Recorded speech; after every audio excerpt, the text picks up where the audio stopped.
Let's see what our political panel thinks on this issue and the rest of the day's political news. I'm joined now by the Parliamentary Secretary for Communications, Paul Fletcher, and the Shadow Parliamentary Secretary for Industry and a few other things as well, Stephen Jones. Thanks for your time this afternoon to both of you. First to you, Paul Fletcher, on these terms of inquiry for the car industry, first of all, are they broad enough? Are they, will this report come in soon enough to save the car industry in this country?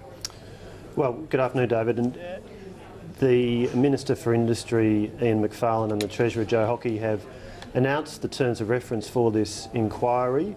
And the intention, of course, is to get the facts, to conduct a rigorous investigation of the facts that will inform the way that we go forward. So obviously we're going to proceed as quickly as we can, but we do need to take the time to have a proper and thorough investigation of the facts so that the policy that or the position we finally take forward is the right one.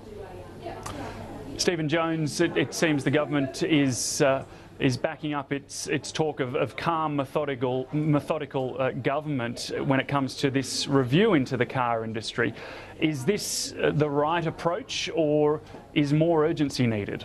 Well, methodical, absolutely, but this has got to be one of the most investigated and reviewed sectors of the Australian economy.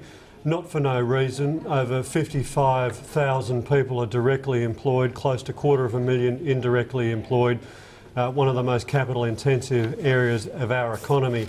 You'd think, after all that has been said in the Parliament and elsewhere by the opposition, the then opposition and now government on this sector, that had come into government with a plan. Clearly, we've got to have an industry that makes cars that people want to buy. Clearly, they've got to have a plan as an industry for the future. That's what our $500 million automotive transformation plan was all about. We're willing to work with the government to ensure that we have a future for the industry, but some certainty is needed. Labor's policies didn't save Ford, though, shutting its doors in 2016, I think it is. Yeah, look, clearly there were some issues in Ford, and when I made the comment earlier that we've got to have a sector that is making cars that people want to buy, Ford is a standout example there. There have been calls from the Coalition and others, many commentators over the last 20 years, that if the government is going to continue to support the car industry, then there's got to be some efficiencies going on within the sector. I mean, a lot of the job setting that you have seen over the last decade has been a direct result of some of that efficiency working its way through the system. But look, Labor stands for a future for the auto industry in this country. We want to see those high-tech, high-value jobs continue to exist, critical to the economies in parts of Melbourne and South Australia as well. David, Paul Fletcher, if I can just pick up that... You can respond. Yeah, all right, go for it first. Yeah, I just wanted to pick up the point about Ford and remind you and your viewers that the then Prime Minister Julia Gillard announced a package in relation to Ford. I think it was $20 to $30 million or so, and it was really only within 12 to 18 months of that that we then had the announcement from Ford in relation to not continuing to manufacture in Australia. So we, by contrast, rather than that sort of ad hoc approach, we are going through this thorough process with a comprehensive review being conducted by a very respected government agency. We're obviously doing it as quickly as we can, but we need to take the time to systematically look at the issues and produce a quality output. Yes, because the Shadow Industry Minister, Senator Kim Carr, has called into question the timing of the completion of this review, saying that it's just a ruse to avoid the South Australian election. Of course, the car industry, a big issue in that state. Paul Fletcher. I'm not surprised that Kim Carr is looking at it through a political lens. The whole point is we are looking at this as a very serious exercise to get the facts and assemble them in a logical and coherent fashion. The terms of reference of this review are very comprehensive. It's looking at the industry's current structure, productivity, investment, profitability, workforce structures and practices. So it's a very comprehensive review. We're doing it as quickly as can be done, given the need to cover these issues thoroughly. And unfortunately, I think Senator Carr has simply resorted to a political response. Well, we're looking at this much more seriously. frankly, I Okay, think... stay with us here on Lunchtime Agenda. We're going to take a quick break. We'll be back with more right after this.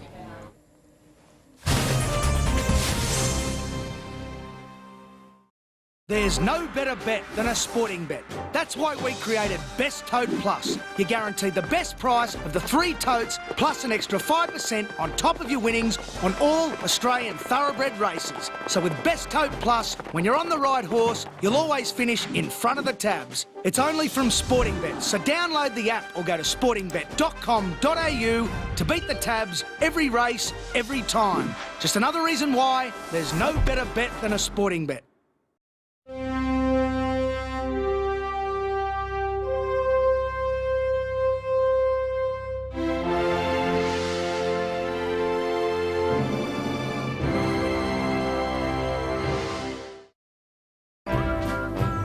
If you're 30 or over, you're guaranteed to save when you switch your comprehensive car insurance to Coles Car Insurance. So make the move today and save with Coles Middle Red Quad. Gummy bears, Clinkers, Chalk biscuits. Introducing 2 new Cadbury Dairy Milk Marvellous Creations. Out now. Hey babe, don't forget we're babysitting my sister's kids tonight. I see. The idea of children is so disgusting to you. There's no place for soy aftertaste face. Devondale Fast Start, made with real milk, not soy.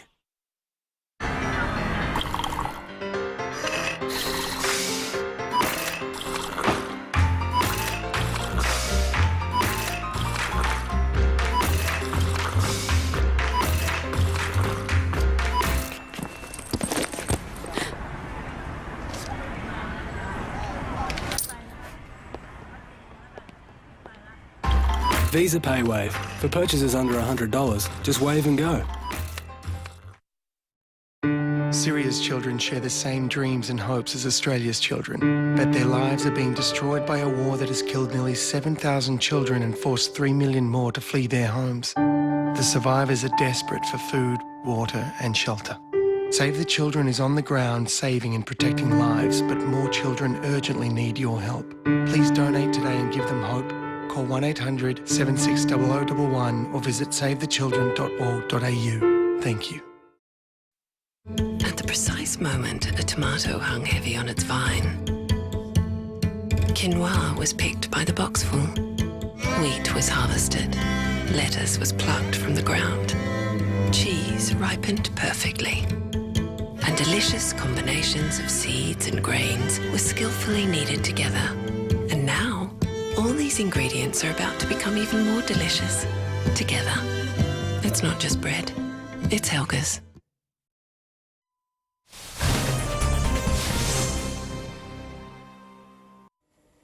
Thanks for your company on Lunchtime Agenda. I'm still joined by Stephen Jones and Paul Fletcher. I want to turn to the supermarket price wars that have been great for consumers in the short term, but the Small Business Minister Bruce Bilson is concerned about what that is doing to suppliers up the chain. If they shut down, he fears, then ultimately, of course, the shoppers will be the losers. Paul Fletcher, this inquiry into competition when it comes to the grocery giants in particular, what can that actually achieve? Are we looking at changing competition laws or cracking down on competition, which is bringing prices down? I'm just a little unclear on what this inquiry is looking into. Well, during the election campaign, we promised a root and branch review into competition law, and in his speech today, Minister Bilson talked about the issue of suppliers to the large supermarkets and others in the value chain, and the issues that they've raised with both sides of politics over a number of years. So the policy commitment we made was to have a root and branch review of competition law and really have a look at how it's operating and, amongst other things, its impact on the small business players that we now have Minister Bilson as a cabinet minister with responsibility for small business. So that's really the intention that the Minister was talking about today, to give effect to a very clear promise made by the coalition during the campaign that we would have a root and branch review of the competition. There wouldn't be a crackdown on the supermarket giants when it came to the competition that they are having against each other and against some of the overseas supermarkets as well, like Aldi and Costco and the like? Oh, look, certainly there is vigorous competition between the supermarket players. Competition law, of course, has both vertical and horizontal aspects. And so, as Minister Lipson made clear in his speech today, that's one of the issues that he wants this review to have a look at. On the one hand, yes, you have vigorous price and service competition between the supermarkets, but he also wants the review to have a look at the transactions that occur between supermarkets and their suppliers. Some of their suppliers are big players, some of their suppliers are smaller players, and the purpose of this review, amongst other things, is to look at those issues in that bargaining relationship. Stephen Jones, what should the government be doing to protect these suppliers? Frankly, I think they've missed the point. I agree with Paul, we do have pretty robust competition within the grocery and retail sector. Recently, or more recently, we've seen Aldi enter the field and other players. One of the biggest growths in the retail sector is those medium-tier players. The issue that suppliers are complaining about is not competition, it's bargaining power. Labor gets collective bargaining, Labor gets bargaining power. Unfortunately, the coalition have got a blind spot when it comes to those sorts of things. The things that the suppliers are complaining about is when they sit down to negotiate with Coles or Woolworths or their wholesale suppliers.